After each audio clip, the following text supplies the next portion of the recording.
ఉన్న బంగారాన్ని విడిపించి ఆ రోజు ఆన్లైన్ రేటుకే మేము కొంటాం. Sharma gold company. ముందు మీరు అన్నారు నిరంకుశత్వం, నియంతృత్వం, కుటుంబ పాలన అని చెప్పారు. మరి 10 సంవత్సరాలకు తెలిసి వచ్చిందా మీకు? కనిపిస్తుంది కానీ అధికారంలో ఉన్న పరిస్థితి, చెప్పితే వినని పరిస్థితి, కలుద్దామంటే కలవనీయని పరిస్థితి.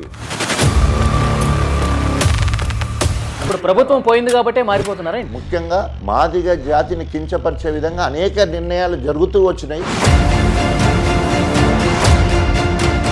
దళిత బంధులో రాజయ్య గారి కమిషన్లకు పాల్పడ్డారు. 10% అని చెప్పి ముఖ్యమంత్రి కేసీఆర్ గారే ఆయన నోటి నుంచే ఎమ్మెల్యేలు ఈ విధంగా ప్రవర్తిస్తున్నారు. నీకు చెప్పాలా? Why should I?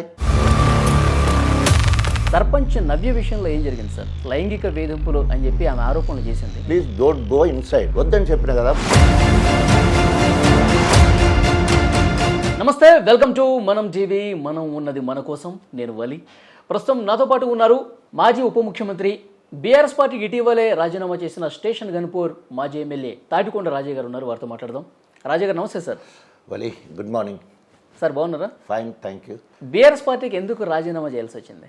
BRS party స్థాపించినప్పుడు కానీ, తెలంగాణ రాష్ట్ర సాధన కోసం పోరాటం చేసినప్పుడు కానీ, అప్పుడున్న విధి విధానాలు ప్రజలకు దగ్గరగా ఉండే, తెలంగాణ యావత్ సమాజానికి, సకల జనులకు ఒక సందేశాన్ని పంపించే విధంగా ఉండే. కానీ ఈరోజు రాజకీయ పార్టీగా మారిన తర్వాత ఫక్త్ రాజకీయ ఎత్తులతోటి, జిత్తులతోటి మాయమచ్చంద్ర చేసే విధంగా వారి భాష కానీ యాస కానీ చూసినప్పుడు బీఆర్ఎస్ పార్టీ ఓవరాల్గా విధి విధానాలు నచ్చక, నిరంకుశ కుటుంబ పాలన నచ్చక, ఎంత గొప్పగా పార్టీని అభిమానించానో, పార్టీ అధినేత కేసీఆర్ గారిని నేను అనుకుంటా వీర విధేయుడిగా నాకు నేనే అనేక సందర్భాలలో అనేక కష్టాలు వచ్చినప్పుడు మనము సినిమాలలో పురాతన మామూలు పౌరాణిక సినిమాలలో చూస్తుంటాం. తపస్సు చేసే క్రమంలో అనేక ఆటంకాలు వస్తుంటా ఉంటాయి, బాధలు, వర్షం పడుతుంటుంది, పుట్ట పెరుగుతుంటుంది, ఇంకా రకరకాలు వచ్చినా కూడా ఓం ఓం అన్నట్టే నేను ఓం కేసీఆర్ అని మాత్రమే అన్నాను తప్ప ఇంకా వేరే మాట కూడా రాదు. అనేక రకాలుగా నాకు నష్టం జరిగినా, అవమానాలు జరిగినా, అనేక రకాలుగా హ్యూమిలేషన్, ఎంత హ్యూమిలేషన్ అంటే క్యాస్ట్ పరంగా మాదిగ జాతికి జరిగే నష్టాన్ని కళ్ళార కొట్టొచ్చినట్టు కనబడుతున్నప్పుడు, మరి అంత తీవ్రమైనటువంటి ఇబ్బందులు, ఒడిదుడుకులు, ఆటంకాలు ఎదురైనా పార్టీ మారని రాజయ్య గారు ఇప్పుడే ఎందుకు మారాల్సిన పరిస్థితి వచ్చింది? ప్రతిదానికి ఒక బాయిలింగ్ పాయింట్ అంటారు, సాచురేషన్ మోడ్ అంటారు, ఓపికకు అద్దు ఉంటుంది అంటారు. సో అక్కడి వరకు పీక్ స్థాయికి చేరిన తర్వాత తప్పకుండా ఒక్కొక్కసారి తండ్రి మీద కూడా కొడుకు తిరగబడే పరిస్థితులు మనం చూస్తుంటా ఉంటాం. సో ఆ రకంగా ఈరోజు జరిగిన పరిణామాలు చూసినప్పుడు మరి ఏ రకంగానైతే నిరాధారణకు గురవుతున్నానో అంత ఒబీడియంట్గా ఉన్నా.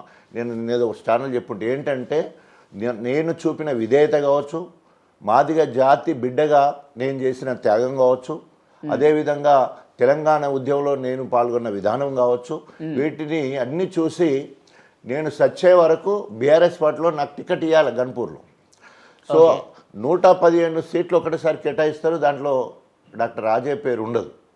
సో అంటే సౌమ్యుడిగా ఉంటే ఆయన ఏం చెప్పినా వింటాడు, బ్లాక్మెయిల్ చేసే వాళ్ళకి మాత్రం టికెట్ ఇవ్వాలని చెప్పే పరిస్థితి చూసినప్పుడు నిజంగా. ఇంతకుముందు మీరు అన్నారు నిరంకుశత్వం, నియంతృత్వం, కుటుంబ పాలన అని చెప్పారు. మరి 10 సంవత్సరాలకు తెలిసి వచ్చిందా మీకు? అంటే ఇప్పుడు ఏం చెప్పాను, ఫస్ట్ స్టార్టింగ్ ఒక్కటి నుండి మొదలవుతుంది.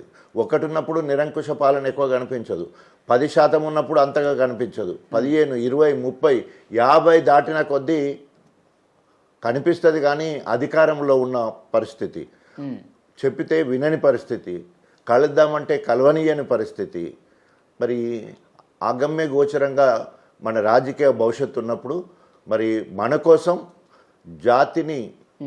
జాతికి నష్టం జరుగుతూ ఉన్నప్పుడు, మాదిగ అస్తిత్వానికి, మాదిగ ఆత్మగౌరవానికి, చివరికి మాదిగ ఉనికి లేకుండా బీఆర్ఎస్ పార్టీలో చేయాలని చూసినప్పుడు తట్టుకోలేక ఈరోజు మరి అంటే మాదిగ ఉనికి లేకుండా ఆ పార్టీ చేస్తుందని ఏంటి ఉదాహరణలు ఏమున్నాయి? నేను మాదిగ వాడిని 100% చెప్తా కదా. నేను ఇప్పుడు వీరేశం ఉన్నాడు, ఈజ్ మాదిగ. అబ్రహాం ఉన్నాడు, ఈజ్ మాదిగ.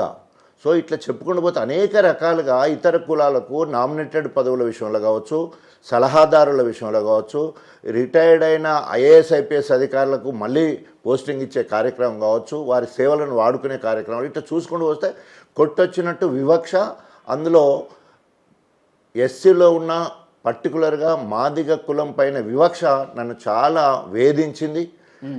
ఏ దళితులు ప్రత్యేకంగా ఏ మాదిగ జాతి అయితే నన్ను ఎత్తుకున్నది, తెలంగాణ రాష్ట్ర సాధన కోసం అధికార కాంగ్రెస్ పార్టీ ఎమ్మెల్యే పదవికి రాజీనామా చేసి తెలంగాణ జెండా పట్టుకొని కేసీఆర్ ఎంబడి తిరిగినప్పుడు నా దళితులు, అందులో మాదిగ బిడ్డలు గొప్పగా నన్ను ఎత్తుకున్నారు.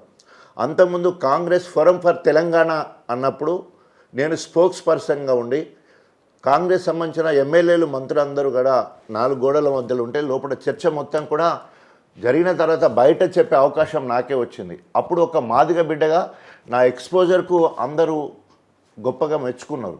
తెలంగాణ రాష్ట్రం ఏర్పడ్డ తర్వాత ఉప ముఖ్యమంత్రిగా హాస్పిటల్ నిద్ర అని చెప్పేసి మొత్తం యావత్ తెలంగాణ తిరిగినప్పుడు నా బిడ్డలందరూ కూడా సంతోషపడ్డారు. కానీ అటు తర్వాత జరిగిన పరిణామాలు ఒకసారి చూస్తే, నేను మాదిగ బిడ్డగా దండోరా ఉద్యమంలో తెలంగాణ కన్వీనర్గా కృష్ణమాదిగ చేయి పట్టుకొని దాదాపు 94 నుండి 99 వరకు అక్కడ తిరిగినప్పుడు కానీ, అంటే అంత గొప్పగా తెలంగాణ సమాజంలో గుర్తింపు పొందిన ఒక మాదిగ బిడ్డని నేను. మాదిగ అస్తిత్వం కోసం ఎప్పుడైతే నా వరకే వచ్చింది, ఇక రాజన్నకే టికెట్ లేదు, రాజన్న ఉనికే మటుమాయమైపోతుంది, రాజన్న ఆత్మగౌరవం మీద దెబ్బపడ్డా కూడా రాజన్న ఇంకా స్పందిస్తలేడు, రాజన్న నువ్వు బయటికి రా అన్న కూడా వీర విధేయుడుగా కేసీఆర్ను పట్టుకునే ఉన్న క్రమంలో ఇంకా రాబోయే రోజుల్లో కూడా ఇప్పుడు 6 నెలల కంటే ఇప్పుడు మాదిగలకు జరుగుతున్న అన్యాయం మీద, వివక్ష మీద మీరు అసంతృప్తిగా ఉండి బయటకు వస్తున్నారా, లేకపోతే కేవలం మీకు టికెట్ ఇవ్వలేదు కాబట్టి బయటకు వస్తున్న పరిస్థితి ఉందా? నేను ఓన్లీ టికెట్ అంత చిన్న స్థాయి కాదు, ఎందుకంటే వరుసగా 4 సార్లు గెలిచాను. ఆఖరిసారి 37,600 మెజార్టీతో గెలిచాను. అంతకుముందు ఉప ముఖ్యమంత్రిగా పనిచేశాను. ఇప్పుడు వచ్చే పోస్టులేమో అంతకంటే పెద్ద పోస్టులు కాదు, అంత పెద్ద కూడా కాకి లెక్క కలకాలం లెక్క కాకుండా కోకి లెక్క కొన్నాళ్ళ లెక్క ఉన్నంత కాలము గొప్పగా ప్రజలలో ఉన్నాం, ప్రజలకు సేవ చేశాం. దండోరా ఉద్యమంలో ఉన్నాం, దండోరా మాదిగ జాతికి సేవ చేశాం ఏబీసీల కోసం. అదేవిధంగా కాంగ్రెస్ ఫోరం ఫర్ తెలంగాణ ఉంటే అక్కడ సేవ చేయడం జరిగింది. తర్వాత ఉప ముఖ్యమంత్రిగా ఉన్నప్పుడు వైద్య ఆరోగ్య శాఖ మంత్రిగా వరంగల్కి హెల్త్ యూనివర్సిటీ తీసుకుపోవడం అంటే ఓన్లీ నేను అక్కడ పుట్టి పెరిగిన కాబట్టి, అంటే పరాకాష్ఠగా నా సర్వీసెస్ ఎక్కడున్నా కూడా వ్యక్తిత్వాన్ని చంపుకోకుండా, ఎక్కడున్నా వచ్చిన స్థాయిని మర్చిపోకుండా నా జాతి మాదిగ జాతి ఉనికి కోసం, మౌజనుల ఉనికి కోసం ఎప్పుడు తాపత్రయపడుతూనే ముందుకెళ్లే క్రమంలో ఇది పరాకాష్ఠకు వచ్చింది. ఎందుకు ఇప్పుడు రాజీనామా చేయవలసి వచ్చిందంటే, ఎమ్మెల్యే టికెట్ రాలా, అయినా కూడా ఒబీడియంట్గా ఉండి గన్పూర్కి గెలిపియాలి నువ్వు, అక్కడ కడియం శ్రీగారికి టికెట్ ఇస్తున్నాం, ఇక్కడ పల్లె రాజశేఖరరెడ్డికి జనగాం ఇస్తున్నాం, జనగాంకు మీరు ఇన్ఛార్జ్గా ఉండాలి, గణపురంలో గెలిపియాలని 2 నియోజకవర్గాలు నాకు బాధ్యత చెప్పి అప్పటికే అసంతృప్తిగా నన్ను పిలిచి రైతు బంధు సమితి చైర్మన్ అని చెప్పి, రేపు ప్రభుత్వం వస్తే ఎమ్మెల్సీ నీకే, ఎంపీ నీకే అని చెప్పేసి, ఒకసారి ప్రభుత్వం పోయింది, రైతు బంధు పోయింది, ఎమ్మెల్సీ పోయింది, ఎంపీ పోయింది, అన్ని పోయింది కాబట్టి మారిపోతున్నారా? నో, నాది పోలే. అనేక మంది, ఇప్పుడు చెప్పిన కదా, అనేక మంది దళితులలో ముఖ్యంగా మాదిగ జాతిని కించపరిచే విధంగా అనేక నిర్ణయాలు జరుగుతూ వచ్చినాయి. ఇది పరాకాష్ఠకు చేరింది. అధినాయకుడుగా నేను అందరినీ కాపాడవలసిన బాధ్యత నాకున్నప్పుడు, నాకే దిక్కులేని పరిస్థితి అయినప్పుడు మీరు ఉప ముఖ్యమంత్రి పదవి తొలగిపోయింది సార్, ఉప ముఖ్యమంత్రి పదవి మీరు దించేశారు. తర్వాత ఇంకొక ముఖ్యమైనటువంటి విషయం, మొన్న టికెట్ రానప్పుడు కూడా చాలా అసంతృప్తికి గురయ్యారు.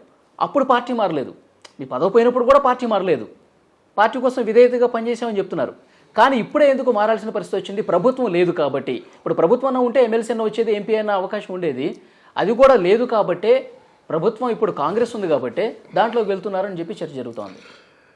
నాకు ఎమ్మెల్యే టికెట్ అయినప్పుడు నాకు ఇచ్చిన హామీ ఏదైతే ఉన్నదో, ఎంపీగా ఇప్పుడు రంజిత్ రెడ్డికి పిలిచి మొత్తం కూడా రంజిత్ రెడ్డి చేసుకో, నీకే పార్టీ టికెట్ ఇస్తుందని చెప్పింది. నువ్వు ఏ ఈక్వేషన్ అన్నా టీఆర్ఎస్ పార్టీలో చూడండి, 4 టైమ్స్ ఎమ్మెల్యే, మీరు అన్నట్టు ఫస్ట్ డిప్యూటీ ఆఫ్ తెలంగాణ ఉద్యమంలో ఉన్నా, మాదిగ దండోరాలో ఉన్నా, తర్వాత అంబేద్కర్ భావజాలాన్ని ప్రజలకు చేరవేయడంలో ఉన్నాను, ప్రజా వైద్యుడిగా ఉన్నాను. ఇంతకంటే క్యాండిడేచర్ ఇంకేం కావాలా? డబ్బులు కావాలనా? పార్టీ టికెట్ అడగడానికి పోతే డబ్బులు అడిగే పరిస్థితి, ఎవరు పోయినా కూడా పార్టీ ఖర్చు పెట్టుకోలేదు, మీరు ఖర్చు పెట్టుకుంటారు అనే పరిస్థితి. నాతో నన్నలేదు, అందరు చెప్పుడు బయట. ఇప్పుడు అన్ని టీవీలలో కూడా నన్ను పిలిచి మాట్లాడలేదు, నాకు ఇంకా పెద్ద బాధ. నన్ను పిలిచి రంజిత్ రెడ్డి గారు అగ్రకులస్తుడు కాబట్టి ఆయన పిలిచి నువ్వు చేసుకో అని చెప్పి, నేను దళితుని మాదిగ బిడ్డను కాబట్టి నాకు ఇచ్చిన ఆమె నువ్వు ఎంపీ అన్నారు కదా, రైతు సమితి రాలే, ఎమ్మెల్సీ రాలేదు, నెక్స్ట్ ఎంపీనే కదా. ఎంపీ విషయంలో పర్టికులర్గా నేనే కనుక నీకున్నప్పుడు రాజయ్యను మనం గౌరవించాల్సిన బాధ్యత ఉంది. ఆయనకు అప్పచెప్పిన బాధ్యత 2 నియోజకవర్గాలు గెలిచినాయి. అభివక్త వరంగల్ జిల్లాలో 12 నియోజకవర్గాలు ఉంటే రాజయ్య ప్రాతినిధ్యం మధ్య గన్పూరు, రాజయ్య ఇన్ఛార్జిగా ఉన్న జనగాం గెలిచిందంటే దాంట్లో మన ప్రాతినిధ్యం ఉన్నది, మన పనితనం ఉన్నది అని తెలిసినప్పుడు అప్రిషియేట్ చేయాల్సిన అవసరం ఉంది కదా. పిలిచి పార్టీగా కనీసము పిలిచి మాట్లాడితే తృప్తిగా ఉంటుంది. మాట్లాడుకుంటే అంతరాలు దూరం అయితే అంటారు. సో మాట లేదు, ముచ్చట లేదు, మళ్ళీ ఎవరో చెప్పిన మాటలు వినుకుంటూ మళ్ళీ వాళ్ళకే పెద్దపీట వేసుకుంటూ పోతూ ఉంటే పార్టీకి గెలిచిన వాళ్ళు మాత్రమే అవసరమా? టికెట్ రాని వాళ్ళు అవసరం లేదా? ఓడిపోయిన వాళ్ళు అవసరం లేదా? ఓన్లీ గెలిచిన వాళ్ళతోటే రాజకీయాలు చేసుకుందంటే ఎంతమంది గెలిచినాం మనం ఆలోచించాల్సిన బాధ్యత ఉంది. అంతేకాకుండా జరగకపోవడానికి కారణం రాజయ్య గారు, మీ అనుచరుల్ని కొంతమంది కాంగ్రెస్ పార్టీకి మీరు కావాలని పంపించారు. భవిష్యత్తులో కాంగ్రెస్ పార్టీలో జాయిన్ అవ్వాలనే ఉద్దేశం మీకు ఉంది కాబట్టి మీ వాళ్ళని కాంగ్రెస్ పార్టీలోకి జాయిన్ చేశారు. ఇప్పుడు మీరు ప్లాన్ ప్రకారం కాంగ్రెస్ పార్టీలోకి వెళ్తున్నారు. ఇది తెలిసింది కాబట్టి బీఆర్ఎస్ అధిష్టానం మిమ్మల్ని పట్టించుకోలేదని చెప్తున్నారు. 2009 ఎన్నికల్లో కడియం శ్రీహరి గారు టీడీపీ నుంచి వెళ్ళి నేను కాంగ్రెస్ పార్టీ నుంచి వెళ్ళి గెలవడం జరిగింది. 2012లో నేను టీఆర్ఎస్ పార్టీ నుంచి వెళ్ళి వారు టీడీపీ నుంచి వెళ్ళి పోటీ చేస్తే మళ్ళీ నేనే గెలవడం జరిగింది. 2014 ఎన్నికల్లో నేను టీఆర్ఎస్ పార్టీ ఎమ్మెల్యేగా వారు ఎంపీగా పోటీ చేయడం జరిగింది. అటు తర్వాత వారు ప్రత్యక్ష ఎన్నికల్లో లేరు, కడియం శ్రీహరి అనేవాడు ప్రత్యక్ష ఎన్నికలు లేరు. 2012 నుంచి వెళ్ళి గ్రామ కమిటీలు, గ్రామ అనుబంధ కమిటీలు, గ్రామ సర్పంచులు, ఎంపీటీసీలు, వార్డు మెంబర్లు, అదేవిధంగా మండల కమిటీలు, ఎంపీపీలు, జెడ్పీటీసీలు, నామినేటెడ్ పోస్టులు, పార్టీ పోస్టులు అన్నీ కూడా నా ఆర్గనైజేషన్ మాత్రమే గన్పూర్లో ఉన్నది. అంతకుముందు టీడీపీలో ఉన్న వాళ్ళందరూ కూడా నాయకత్వాన్ని ఆయన మీద ఇష్టం లేక వచ్చి చేరిన వాళ్ళు ఉన్నారు. సో మళ్ళీ ఆయనకు టికెట్ ఇస్తే ఆయన దగ్గరికి ఎట్లా పోతారు? సో 100% పార్టీ ఉన్నప్పుడు ఒక 20 నుండి 30% ఆయన వ్యక్తిత్వం నచ్చకనో, ఆయన విధానాలు నచ్చకనో, ఆయన ప్రవర్తన నచ్చకనో ఆటోమేటిక్గా ఎప్పుడు కూడా అందరు ఒక్క దిక్కు రారు, రీపోలరైజేషన్ అవుతారు. సో దాంట్లో నేను చెప్పేది అంటే 30% చేయలేదు అనుకుందాం, ఓకే, కానీ 70% చేసిన వాళ్ళు నీ వాళ్ళు కాదు కదా. బీఆర్ఎస్ పార్టీని ఎవరు అక్కడ పెంచి పోషించి ప్రజలకు అందుబాటులో ఉన్నది ఎవరు? నేనే కదా, నువ్వు కాదు కదా. ఎందుకంటే నువ్వు ఎమ్మెల్సీగా ఉన్నావు. బీఆర్ఎస్ పార్టీని పెంచి పోషించారు రాజయ్య గారు, అభివృద్ధి చేశారు రాజయ్య గారు, మరి టికెట్ ఎందుకు ఇవ్వలేదు?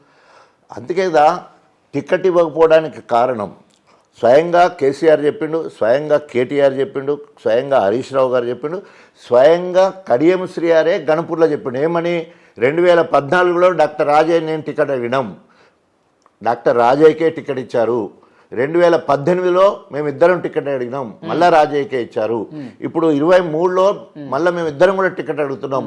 మీరు రాజయ్యకే ఇస్తున్నారు. ఎన్నిసార్లు టికెట్ ఇస్తారు కదా సార్ ప్రజల్లో ఉన్నప్పుడు? సార్ చెప్పండి, అందుకే నేను చెప్తున్నా కదా, 14లో ఇచ్చారు, 18లో ఇచ్చారు, ఇప్పుడు 23 ఇద్దరు అడుగుతున్నాం మళ్ళీ మేము. మీరు రాజయ్యకి ఇచ్చేది ఉంటే నేను నా దారి చూసుకుంటాను, కాంగ్రెస్కి పోయేది ఉంటే నాకు నా బిడ్డకు టికెట్ ఇస్తానంటున్నారు, నాకైతే తప్పకుండా ఇస్తారు, నేను పోతాను బెదిరించినప్పుడు అధినాయకుడు కేసీఆర్ గారు కొంత జంకిండు. ఓ ఉప ముఖ్యమంత్రి, సీనియర్ లీడరు, టీడీపీలో పరిచయాలు, సో ఆ నాయకుని కనుక దూరం చేస్తే నష్టం అవుద్ది, రాజయ్య సౌమ్యుడు విధేయత ఉంటాడు అనే ఉద్దేశంతో నన్ను బుజ్జగించే ప్రయత్నంలో, వారికి కట్టించి బుజ్జగించే ప్రయత్నంలో నాకు 2 నియోజకవర్గాలు ఇన్ఛార్జ్ ఇచ్చి, నాకు రైతు సమితి ఇచ్చి, తర్వాత కానీ అప్పుడు కేసీఆర్ గారు మేము అన్ని సర్వేలు చేసుకుంటున్నాము, ప్రజల్లో ఎవరికి పేరుందో, ఎవరు గెలుస్తారని ఉందో వాళ్ళకి మాత్రమే టికెట్ ఇస్తున్నామని చెప్పారు కదా. ఆ కేసీఆర్ గారే తెలంగాణ రాష్ట్రంలో మొదటి 10 స్థానాల్లో గన్పూర్ ఉంది. కేసీఆర్ గారే కడియం శ్రీహరి గారికి చెప్పిండట, గన్పూర్ నియోజకవర్గంలో బీఆర్ఎస్ పార్టీ మంచిగా ఉంది, 49.7, మిగతా అన్ని పార్టీలు కలిసి 50% అయితే ఒక బీఆర్ఎస్ పార్టీ అంత ఉన్నది. బీఆర్ఎస్ పార్టీ అంత గొప్పగా ఉందంటే ఎవరి వల్ల ఉన్నది? కేసీఆర్ నాయకత్వంలో రాజయ్య ఎక్కడ పనిచేయడం వల్ల ఉన్నది. రాజయ్య ఆత్మీయ సమావేశాలు చేశాడు, 21 రోజులు దశాబ్దోత్సవాల్లో భాగంగా 146 గ్రామాలు తిరగడం కాకుండా కంటిన్యూస్గా 21 రోజులు గ్రామాలలో పడుకోవడం జరిగింది. రైతు సంక్షేమ యాత్రలో 10 రోజులు పడుకోవడం జరిగింది. అదేవిధంగా మన ఊరు మనబడి విషయంలో స్కూళ్ళల్లో 10 రోజులు పడుకోవడం జరిగింది. అదేవిధంగా దళిత బంధు విషయంలో దళితుల ఇళ్లలో 10 రోజులు పడుకోవడం జరిగింది. ఇట్లా ఏ నియోజకవర్గంలో ఏ ఎమ్మెల్యే కూడా ఒక 51 రోజులు ప్రజల పక్షపాతంగా ఉండుకుంటూ దళిత బంధు అన్నారు ప్రజలు కాబట్టి చెప్తున్నాను సార్, దళిత బంధులో రాజయ్య గారు కమిషన్లకు పాల్పడ్డారు 10% అని చెప్పి ముఖ్యమంత్రి కేసీఆర్ గారే ఆయన నోటి నుంచే ఎమ్మెల్యేలు ఈ విధంగా ప్రవర్తిస్తున్నారు. మీ పేరు ప్రధానంగా ఆయన ప్రస్తావించారో లేదో తెలియదు కానీ చర్చ అయితే బాగా జరిగింది. దళిత బంధు విధి విధానాలలో లోపం ఉన్నది. అక్కడ హుజురాబాదులో అందరికి ఇచ్చేసి రిటైర్డ్ టీచర్లకు ఇచ్చేసి ఉద్యోగులకు కూడా ఇవ్వచ్చు, వాడికి ఉద్యోగం అయితే ఏమవుతుంది, వానికి 10 లక్షలు ఇస్తే ఏమవుతుందన్న కేసీఆర్ గారు విధి విధానాలు లేకపోతే ఎమ్మెల్యే గారికి ఒక 1100 యూనిట్స్ ఇస్తున్నప్పుడు ఎమ్మెల్యే గారి ఇంటి పేరేం తెలుస్తుంది, ఎమ్మెల్యే గారికి పేరేం తెలుస్తుంది, ఊరేం చేస్తుంది, ఇవన్నీ తెలియదు కదా. మనము మండలాధ్యక్షుడి మీద ఆధారపడతాం, మండలాధ్యక్షుడు గ్రామాధ్యక్షుడి మీద ఆధారపడతారు, వాళ్ళు వార్డు మెంబర్ల మీద ఆధారపడతారు. సో ప్రతి దగ్గర కూడా అవినీతి జరగటానికి ఆస్కారం ఉంది. కింది స్థాయిలో ఏమన్నా జరిగినా కూడా ఎమ్మెల్యేనే బాధ్యత వహించాలని కేసీఆర్ గారు చెప్పడం జరిగింది. ఇది ఒక గణపురం వరకు ఆగలే, you can survey anywhere else. 119 నియోజకవర్గాలు దళిత బంధు నిధులు అనేది ఎమ్మెల్యే చేతుల మీదుగానే ఇచ్చారు కదా సార్. ఇక్కడ ఇచ్చింది ఎక్కడ, ఉట్టిగానే పేర్లు పంపించడం ఇంతవరకు ఎవరికి ఇవ్వలే కదా, ఎవరికి ఇవ్వలే కదా. ఇచ్చుడు ఎక్కడిది, 1100కి ఏ ఒక్కరికి కూడా ఇవ్వాలి కదా. అందుకే కదా ఓడిపోయింది కారణం, ఇవ్వలే కదా. పేర్లు పోయినాయి, కలెక్టర్ ఆఫీస్లో ఆగిపోయినాయి, కథ అంతే. అని అట్లా బీసీ బంద్ అన్నారు. నియోజకవర్గానికి 55% పాపులేషన్ ఉంటే 300 ఇవ్వాలి, ఎవరి ముక్కలు పెట్టాలి? అది అదిగా నామ్స్ పెట్టేసి గవర్నమెంట్ ఇస్తే పర్లేదు. దళిత బంధు కమిషన్లు రాజయ్య గారు పాల్పడ్డారా లేదా? అంటే రాజయ్య కాదండి, కింది వాళ్ళు ఎవరున్నా కూడా రాజయ్య బాధ్యత తీసుకోవాలి ఎమ్మెల్యే కాబట్టి. సో ఇది ఒక గణపురం వరకే జరిగింది కాదు, నేను చెప్తున్నాను కదా. రోజు పేపర్లలో చూస్తున్నారు మీరు. ఇవాళ కూడా ఒక పేపర్ వచ్చింది, నిన్నో పేపర్ వచ్చింది, మొన్నో పేపర్ వచ్చింది. అన్ని నియోజకవర్గాలు అన్నిట్లో ఏదో స్థాయిలో, వెనకట ఓ సామెత ఉంది కదా, ఐస్ ముక్కిచ్చేంటి ఇంచెల్లి వచ్చేవరకు ఎట్లయితే కరిగిపోతుందో గ్రామ స్థాయి నుంచి అదే కనుక నామ్స్ కనుక కరెక్ట్ పెట్టేది. ఓ డిగ్రీ పాస్ అయిన వాళ్ళకే అంటే ఫిల్టర్ అయ్యేటోళ్ళు ఉండే, లేదా 10th పాస్ అయితే కొంత నిరుద్యోగం అన్న పోయేది ఉండే, లేదా భూమి లేని నిరుపేదలకే ఇవ్వాలంటే ఓ రకంగా. అందరూ ఎలిజిబిలిటీ అన్న తర్వాత 25,000 కుటుంబాలు ఇచ్చినవి 100. ఎట్లా what is the base for selection? అందరు ఎలిజిబులే. కాబట్టి ఇది గ్రామ స్థాయిలో, కింద స్థాయిలో ఒకవేళ అవకతవకలు జరిగేది ఉంటే కేసీఆర్ భాషలో ఉన్నాడు, ఎమ్మెల్యే గారు బాధ్యత తీసుకోవాలి. ఎవరు తీసుకున్నాడు ఏందని ఎక్కడ తెలుస్తుంది అది? సో కాబట్టి ఇదంతా కూడా మామూలుగా రాజకీయాలలో ఇలాంటి అవకాశాలు కల్పించడానికి విధి విధానాలే కారణం అంటుంది. రాజు గారు, ఈ ప్రశ్నకు మనస్ఫూర్తిగా సమాధానం చెప్పండి. ఇప్పుడు ఎలక్షన్స్ కూడా లేవు. సర్పంచ్ నవ్య విషయంలో ఏం జరిగింది సార్? లైంగిక వేధింపులు అని చెప్పి ఆమె ఆరోపణలు చేసింది. లైంగిక వేధింపుల కంటే రాజకీయ వేధింపులు అని కూడా చెప్పింది. సో మీరు తీసుకునే కులం లైంగిక వేధింపులు అంటారు. ఆమె నా కులం బిడ్డ, సర్పంచ్. వర్గాలు ఉంటాయి రాజకీయాలలో, కడియం శ్రేణి వర్గం, రాజకీయం నాదో వర్గం.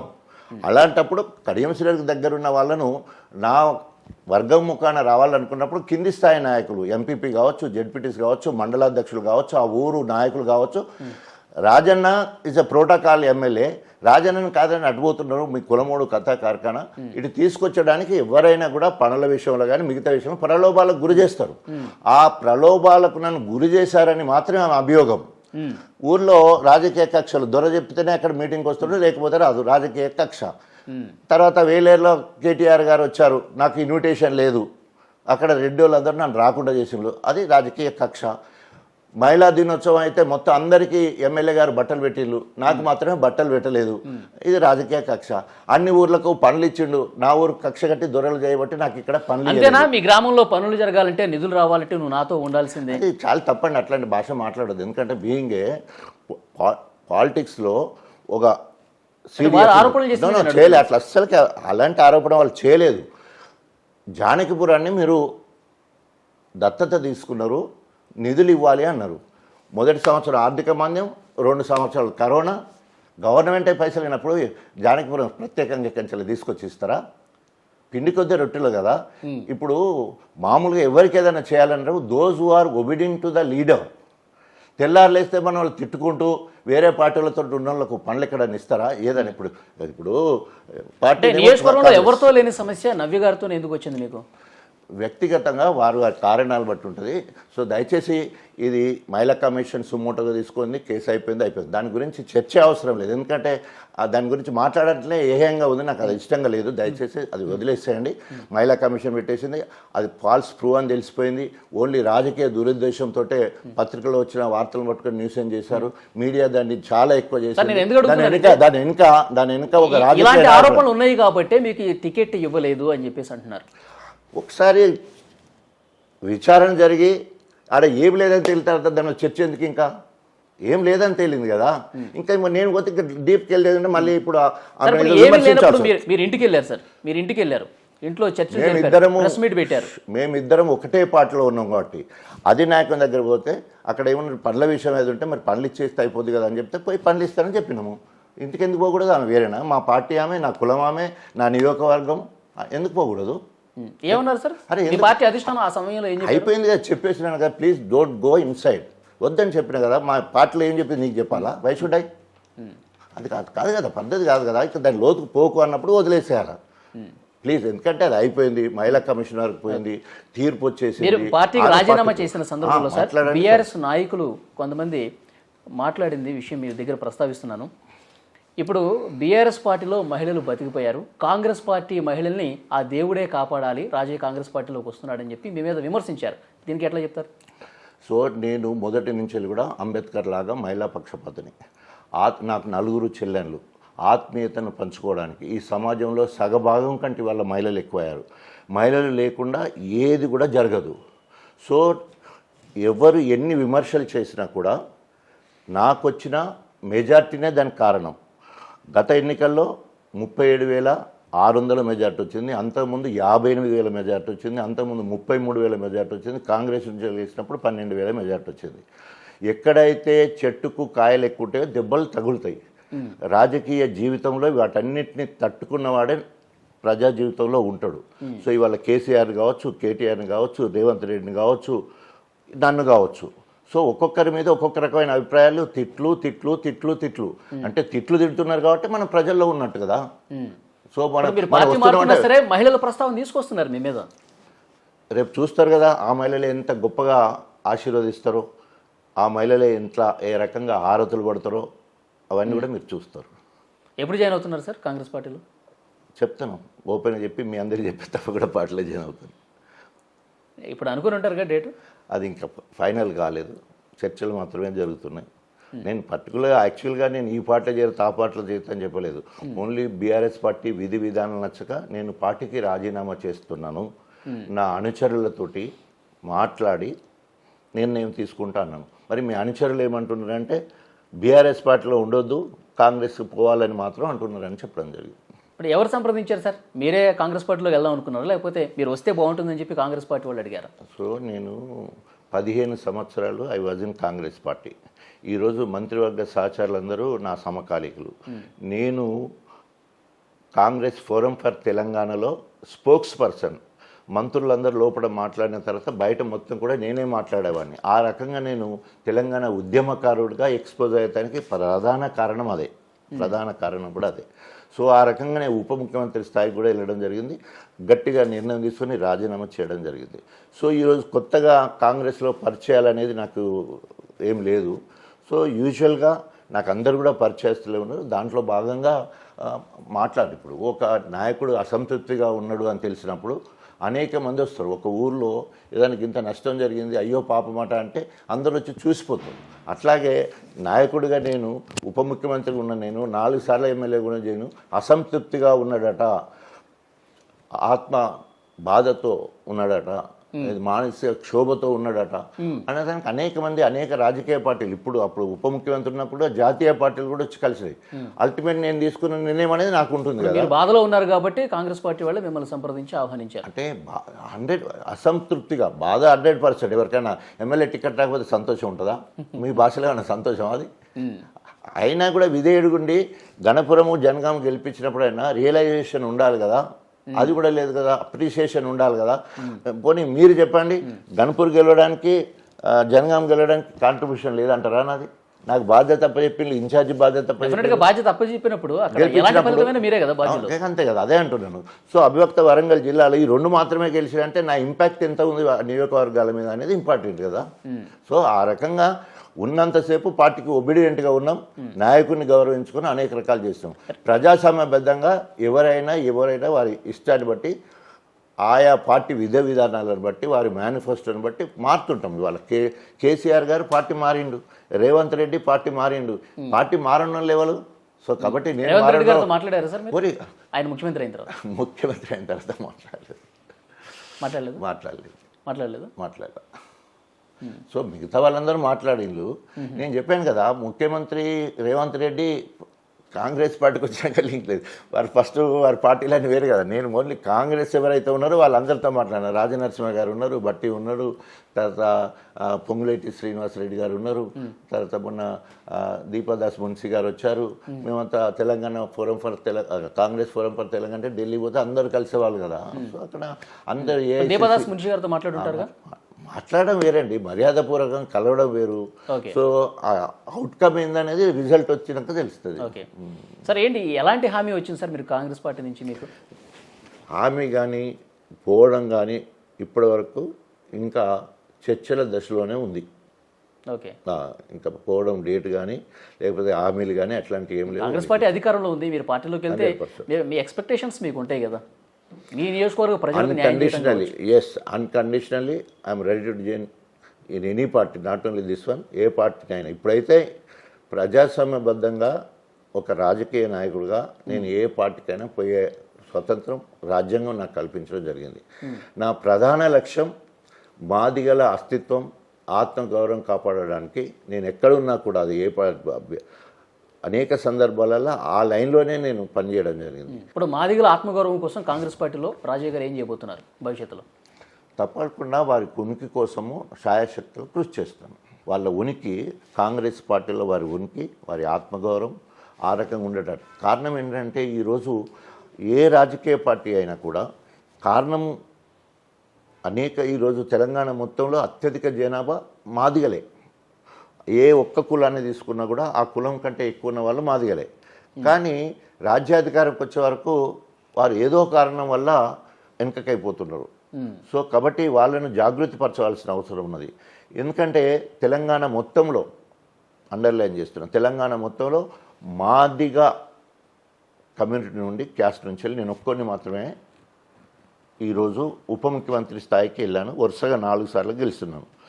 రాజనరసింహ, ఇప్పుడున్న రాజనరసింహ గారు మోచి, అంతకుముందు ఉప ముఖ్యమంత్రిగా ఉండే, తర్వాత ఇప్పుడు బట్టి మాల దాసరి. సో నేను మాదిగా. సో ఎవరి కుల ఆత్మగౌరవం వారికి ఉంటుంది.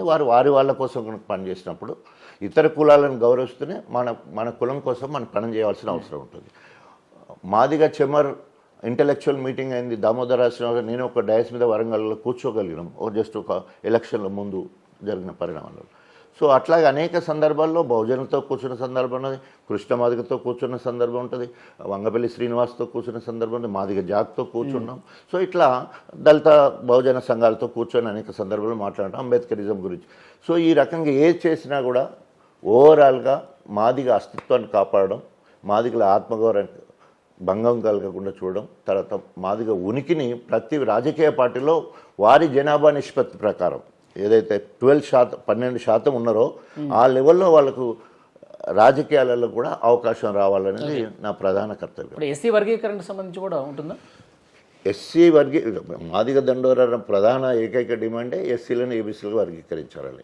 నేను ఉప ముఖ్యమంత్రిగా ఉన్నప్పుడు నా జీవితంలో మర్చిపోలేని సంఘటన, నేనే ఏకగ్రీవ తీర్మానం చేసి ముఖ్యమంత్రి గారి ఆదేశంతో తీర్మానం చేసి పంపించడం జరిగింది. ఇప్పుడు 7 జడ్జీలతోటి సుప్రీంకోర్టులో ఉన్నది.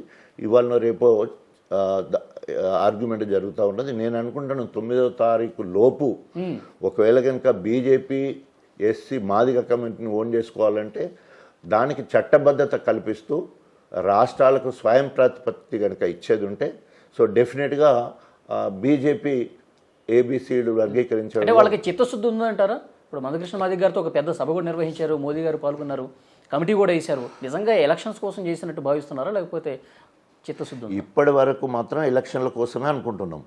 రేపు 9వ తారీఖు లాస్ట్ పార్లమెంటరీ డే అవుతుంది, ఇక తర్వాత బహుశా ఎలక్షన్లు అవుతాయి. సో కాబట్టి ఈ 9వ తారీఖు లోపు కనుక వాళ్ళు కనుక వర్గీకరణ చేయడం కోసం చట్టబద్ధత పార్లమెంట్లో కల్పించేది ఉంటే డెఫినెట్గా దానికోసము పెద్దన్న పాత్ర పోషించిండు మోడీ అని చెప్పేసి తప్పకుండా మాదిగలకు ఒక మంచి వరం ఇచ్చినట్టు ఉంది.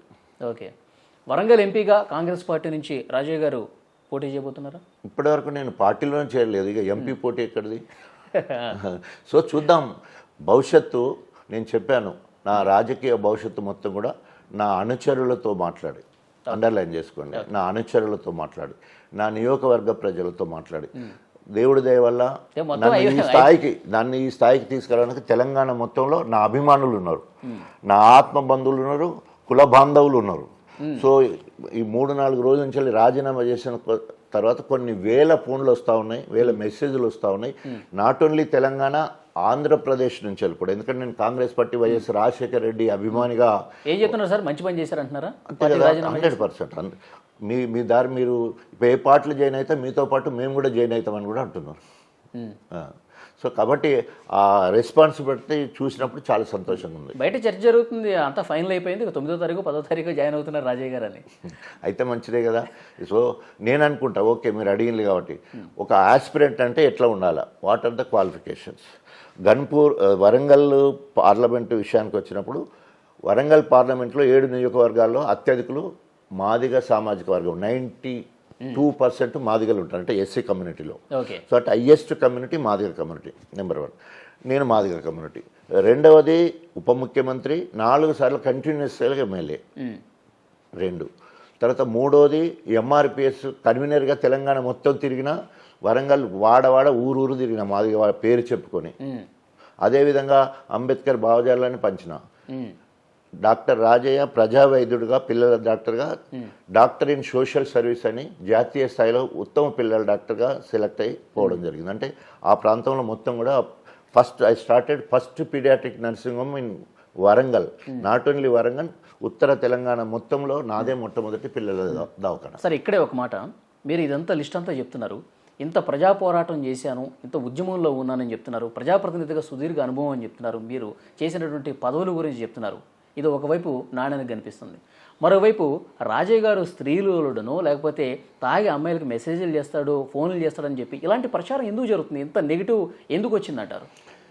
మళ్ళీ దాని గురించి చెప్పాలంటే, శత్రువులు ఉన్నప్పుడు అట్లాంటివి జరుగుతాయి. అది ఎవరైనా కూడా అభియోగాలు చేయడం ఈజీ. నాయకుడిగా లేదా ఏ వ్యక్తి మీద అయితే అభియోగాలు వస్తో కాదు అని నిరూపించుకోవడం మాత్రమే మన మీద ఉంటుంది. అభియోగాలు వేరు, నిజాలు వేరు. సో మన మీద అనేక అభియోగాలు వచ్చినా కూడా 33 మెజార్టీ నుంచి వెళ్ళి 58,000 మెజార్టీ, ఇవే అభియోగాలు చేశారు అప్పుడు కూడా. 33,000 మెజార్టీ, అంతకుముందు 12,000 మెజార్టీ. 12,000 మెజార్టీ ఉన్నప్పుడు అభియోగాలు ఇవే, అదే వ్యక్తి ఆయనే చేయిస్తుంటాడు. మళ్ళా 33,000 వచ్చింది, 30,000 నుంచి వెళ్ళి 58,000 వచ్చింది. మరి ఎటుపోతున్నాయి అభియోగాలు? ఎవరు చేస్తుంటారు సార్ ఇవన్నీ? అనేక సందర్భాలు ఎవరో ప్రత్యర్థి ఉంటాడు కదా, ప్రత్యర్థి చేస్తారు అట్లాంటి అనేక సందర్భాలలో చెప్పాను. మొన్నటి విషయంలో కూడా చేసిన పేరు కూడా చెప్పాను అనేక సార్లు. వేరే పార్టీలో కాదు, కడియం శ్రీహరి గారు అని చెప్తారు. మరి ఇంకా అంతే కదా, 100% కదా. ఒక్క వరలో 2 కత్తులు ఇమ్మడవు. సో బట్ ఎప్పటిది నాది అప్పర్ హ్యాండ్. సో ఆయనకంటే నేనే ముందు ఉప ముఖ్యమంత్రి అయినా, ఆయనకంటే నేనే వరుసగా 4 సార్లు గెలిచాను. సో ఇవన్నీ కూడా ప్రజాదరణ. నేను ఒక పెద్ద కులంలో పుట్టాను, ఆయన బైండ్ల కమిటీలో పుట్టాడు, నేను మాదిగ కులంలో పుట్టాను. సో అనేక రకాలుగా చూస్తే ఆయన ఎత్తులు జిత్తులు చేస్తుంటాడు, నేను ఉరికి ఫస్ట్ రావాలనుకుంటా, ఆయన ఇరుగొట్టి ఫస్ట్ రావాలనుకుంటాడు. అంటే బ్లాక్మెయిల్ చేసి టికెట్ సంపాదించారంటారా కడియం గారు? 100%. అది వాళ్ళే చెప్పిండు కదా. హరీష్ రావు గారి దగ్గర పోతే, కేటీఆర్ దగ్గర పోతే వాళ్ళే చెప్పిండు. నేను చెప్తున్నది ఓపెన్గా చెప్పినా కదా, 2014 ఆయనకే ఇచ్చినావు, 18 ఆయనకే ఇచ్చినావు, ఇప్పుడు ఆయనకే ఇస్తున్నావు, నేను ఇవ్వకపోతే పార్టీ పోతా. మీ మీడియాలలో యూట్యూబ్ ఛానల్లో కూడా చెప్పిండు కదా. మొన్న ప్రజాస్వామికంగా ఎన్నిక కాబడ్డ కాంగ్రెస్ పార్టీని కూల్స్తాం, మాకు 39 ఉన్నాయి, 7 ఎంఐఎం ఉన్నది, 8 బీజేపీలు ఉన్నారు, మాకెంత ఇంకొక 5-6 కూడా తెచ్చుకుంటే గెలుస్తాం అని మాట్లాడితే, మీ ప్రజాస్వామ్యాన్ని గౌరవించాల్సిన అనేక మీడియా శాటిలైట్ ఛానల్స్, మీలాంటి యూట్యూబ్ ఛానల్స్ అన్నీ కూడా నువ్వే బ్లాక్మెయిల్ చేసి కాంగ్రెస్, మేము సాక్ష్యం దానికి, కాంగ్రెస్ పోతాను మాతో రాయించినవు, మళ్ళీ ఇప్పుడు కాంగ్రెస్నే కూలగొడుతున్నావు, నువ్వే మనిషి అని చెప్పేసి కడియం శ్రీహరి అనేక మంది ఇట్టిరు. మొత్తము కడియం గారే కాదు సార్, వర్కింగ్ ప్రెసిడెంట్ కేటీఆర్ గారు కూడా అంటున్నారు కదా 2 సంవత్సరాలు ఉంటుంది, 2 సంవత్సరాల తర్వాత మళ్ళీ ఆయనేమో వెంటనే ముఖ్యమంత్రిగా మన కేసీఆర్ గారు ఉంటారు. మా కడియం శ్రీరావు గారేమో నెలల్లో వెంటనే కూల్ చేస్తామన్నాడు. ఈయనకి ప్రమాణ స్వీకారం చేస్తే అంటే ఆయన కూల్ చేసి మొదలుపెట్టిండు. కేసీఆర్ 6 నెలల్లో ముఖ్యమంత్రి అవుతారని కేటీఆర్ గారు అన్నాడు. గా విధి విధానాలు నచ్చకనే, గా అప్రజాస్వామికంగా మాట్లాడడం నచ్చకనే. ప్రతిపక్షాలంటే పాదయాత్రలు చేయాలి, ప్రతిపక్షాలంటే బస్సు యాత్రలు చేయాలి, మేనిఫెస్టో అమలు పరిచినట్టు ప్రభుత్వం మీద ఒత్తిడి తీసుకురావాలని కూలగొట్టడం ఒత్తిడి ఎట్లా అవుతుంది? కూలగొట్టడం అంటే ఏంటి సార్, వాళ్ళ ఉద్దేశం ఏంటి? ఎట్లా సాధ్యం? అప్రజాస్వామికంగా ఇవాళ గతంలో జరిగిన విషయాలు కూలగొట్టడం అంటే దానికి తెలియదు ఏమున్నది?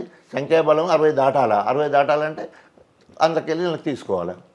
ఇప్పుడు పేపర్లలో చూస్తూనే కదా 2/3 అంటే బీజేపీ బీఆర్ఎస్ ఒకటే కాబట్టి బీజేపీ సహకారం తీసుకుని ఇట్లా కూలగొడదామనే ఆలోచన ఉందంటారు వాళ్ళకి. 1-2 కాదు, బీజేపీ నుండి గెలిచిన వాళ్ళను బీఆర్ఎస్ నాయకులు మా వాళ్ళు అనుకోవడం తప్పు. ఎంఐఎం ఒక గుర్తు మీద గెలిచిన వాళ్ళను మా వాళ్ళు అనుకోవడం తప్పు. అది బీజేపీ వాళ్ళు అనాలి, ఎంఐఎం అనాలి. మీరు ఎట్లా అంటారు? అంటే ఏదో వాళ్ళని ప్రలోభ పెడుతున్నాం అన్నట్టే కదా. వీళ్ళు కాకుండా తక్కువ ఉన్న వాళ్ళను కాంగ్రెస్ కదా మిగిలిపోయింది, కాంగ్రెస్ నుంచి వెళ్ళి గుంజుకొస్తామనే మాటనే కదా అది. చెప్పగానే చెప్తున్నట్టే కదా. గతంలో బీఆర్ఎస్ పార్టీ టీడీఎల్పీ లేకుండా చేసిందంటే 2/3 మందిని తీసుకొచ్చింది. అదేవిధంగా మొన్న కాంగ్రెస్ ఎల్పీ లేకుండా ఉండడానికి, సిఎల్పీ లేకుండా ఉండడానికి 18 మందిలో 13 మంది తీసుకొచ్చి 5 మిగిలేటట్టు చేసింది. అంటే దానివల్ల ఏముంది? పార్టీ ఫిరాయింపుల చట్టం లేకుండా ఉంటుంది 2/3 కనుక వచ్చాయంటే. ఇప్పుడు 39లో 26ను కనుక గుంజుకొచ్చగలిగి ఉంటే ఇక్కడ కూడా ఫిరాయింపుల చట్టం వర్తించదు, బాగానే ఉంటుంది. వాళ్ళేమో ఆ ఎత్తుగడెత్తారు, వీళ్ళు ఈ ఎత్తుగడెత్తారు. ఓకే, అంటే టిట్ ఫర్ టాట్ లాగానే ఉంటుంది. కాంగ్రెస్ పార్టీ కూడా గుంజుకోవాల్సిన అవసరం ఉందంటారా? లేదు, కానీ ఏమంటున్నారు? నువ్వు ఒక్కడు గుంజితే నేను 5 గుంజుతా అంటాను. ఇదే భాష, వాళ్ళిద్దరి మధ్యలో భాష ఎట్లుందంటే, సో అంతే నువ్వు నేర్పేది అదే కదా. ఇప్పుడు కాంగ్రెస్ పార్టీ నుంచి గుంజుకున్నారు అనుకోండి, నెంబర్ గేమ్ ఆడారు అనుకోండి, బీఆర్ఎస్ అధికారంలోకి వచ్చింది అనుకోండి, రాజయ్య గారు ఎటువైపు ఉంటారు? మళ్ళీ ప్రజాస్వామ్యం వైపు ఉంటుంది నేను. అంతేనా? అంతే. అధికారం ఎటుంటే అటుంటారా? నో, ప్రజాస్వామ్యం వైపు. ఇప్పుడు 10 సంవత్సరాలు అధికారంలో ఉన్నారు కాబట్టి బీఆర్ఎస్ తో ఉన్నారు, అధికారం పోయింది కాబట్టి మళ్ళీ Congress. Nobody compare with doctor Rajaiah. Why? Because I went to BRS party for the cause of Telangana. నేను అల్లాటప్ప పోలేదండి. కేంద్రంలో రాష్ట్రంలో అధికారంలో ఉన్నప్పుడు 12 ఏళ్ళ అరణ్యవాసము, సంవత్సర అజ్ఞాతవాసం, 13 ఏళ్ళు ఒక నియంత మీద పోరాటం చేసి కష్టపడి కసితో గెలిచిన మహాకూటమి ఉన్నప్పటికీ కూడా కసితో గెలిచిన 12,000 మెజార్టీతోటి. సో గెలిచిన దాన్ని తృణప్రాయంగా తెలంగాణ కోసం, తెలంగాణ బిడ్డలందరూ కూడా చచ్చిపోతూ ఉంటే బాధను భరించలేక, డాక్టర్గా బాధను భరించలేక ఆ రకంగా పార్టీ వదిలిపెట్టిపోవాల్సి వచ్చింది. కారణం ఏంటంటే తెలంగాణలో నా జాతి, మాదిగ జాతి పెద్దది. తెలంగాణ ఉద్యమంలో పాల్గొన్న వాళ్ళు ఎక్కువ మంది మాదిగలు. ధూమ్ధామ్ కళాకారులు, దప్పు కొట్టేవాడు నా మాదిగ బిడ్డ, పాటలు రాసేవాడు నా మాదిగ బిడ్డ, పాడేవాడు మాదిగ బిడ్డ, గజ్జగట్టి ఎగిరేవాళ్ళు మాదిగ వాళ్ళు, అక్రమ కేసులు మాదిగ వాళ్ళ మీద, ఆత్మహత్యలు మాదిగ బిడ్డలు చేసుకున్నారు, జైలు పైన వాళ్ళు మాదిగలు.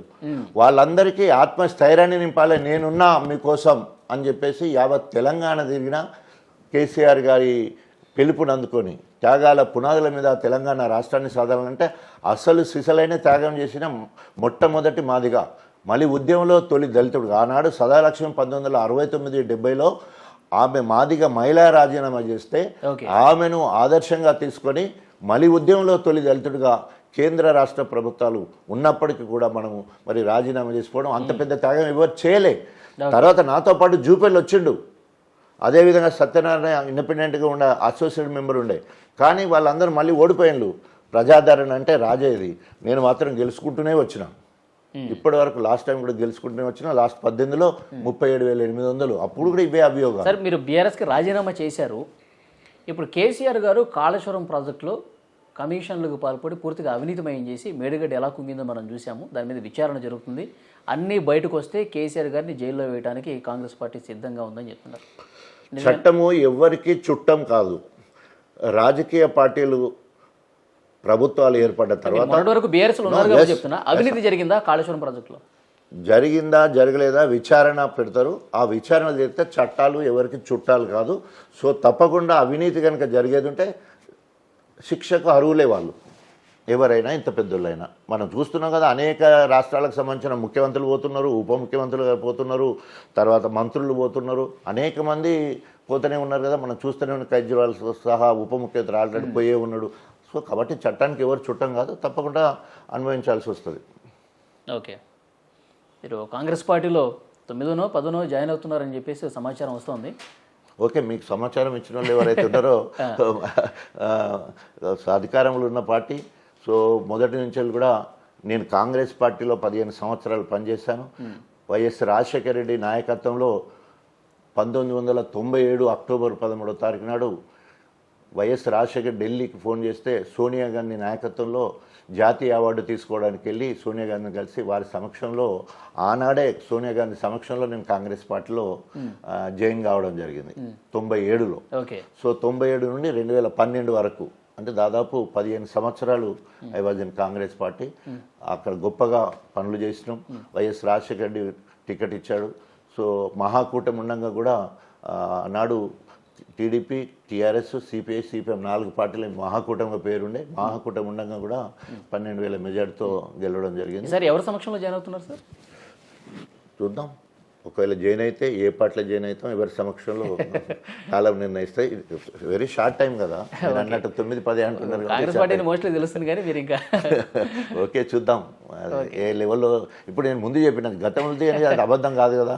సోనియా గాంధీ సమక్షంలో గతంలో చేరిన, సో ఇప్పుడు ఏ సమక్షమైనా కూడా పర్వాలేదు. సో పైన Sonia Gandhi, all India Congress committee Kharge గారు ఉన్నారు. సో పెద్దలు అప్పుడు యూపీఏ చైర్పర్సన్గా సోనియా గాంధీ గారు ఉన్నారు, ప్రియాంక గాంధీ గారు ఉన్నారు, రాహుల్ గాంధీ గారు ఉన్నారు. సో కింద స్థాయిలో ఇక్కడ పిసిసి అధ్యక్షుడు రేవంత్ రెడ్డి ఉన్నారు, ముఖ్యమంత్రి ఉన్నాడు, పిసిసి అధ్యక్షుడు ఉన్నాడు. సో మళ్ళీ ఎక్కడ పోయినా కూడా మనము నెగ్గాల్సింది మాత్రం గణపురం నియోజకవర్గంలో లేదా జనగాం జిల్లాలో అక్కడ. కాబట్టి ప్రోటోకాల్ కాంగ్రెస్లో ఎట్లుంటుందంటే నియోజకవర్గం నుంచి వెళ్ళి స్టార్ట్ అయ్యి జిల్లా డీసీసీ దగ్గర వెళ్ళి స్టార్ట్ అయ్యి ఇక్కడ దాకా రావాల్సి వస్తుంది. ఇప్పుడు నేను ఒకవేళ జాయిన్ అయ్యడానికి ఎవరు వస్తారు మీతో పాటు అంటే నా గణపురం నియోజకవర్గ ప్రజలు, ఎంపీపీలు, జెడ్పీటీసీలు, గ్రామాధ్యక్షులు వీళ్ళే కదా ముందే రావాలి. పంపించేశారంట ముందే. ఇప్పుడు నేను చెప్పినా కదా, కడియం సిరెడ్డి దగ్గరి అనుచరులు ఆయనతో బాధపడి ఆయనను విడిచి నా దగ్గరకు వచ్చిండ్రు ఈ 10 ఏళ్లలో. సో మళ్ళీ ఆయనకు టికెట్ అనగానే ఇప్పుడు ఆయనకు చేయాలంటే వాళ్ళు ఎట్లా వస్తారు, కాబట్టి ఆయన మేము చేయలేము, అమ్మో ఆయన భరించలేకనే ఇటు వస్తే మళ్ళీ ఆయనకు టికెట్ ఇస్తారు. అట్లా వచ్చిన వాళ్ళు ఉన్నారు. సో డెఫినెట్గా ఉంటారు, ఎక్కడైనా ఉంటారు. ఇప్పుడు ప్రజాస్వామ్యంలో రాజ్యాంగం మంచి స్వేచ్ఛ ఇచ్చింది, ఎవరు ఏ పార్టీకి ఎప్పుడైనా పోవచ్చు అనేది. సో వాళ్ళది ఆయన మారిండు, వీళ్ళు కూడా మారిండు. ఆయన కూడా మారిండు కదా టీడీపీ నుంచి వెళ్ళి బీఆర్ఎస్కు. ఓకే సార్, కాంగ్రెస్ పార్టీలో మీకు అంతా మంచి జరగాలని కోరుకుంటున్నాం. Thank you sir. Thank you very much. మళ్ళీ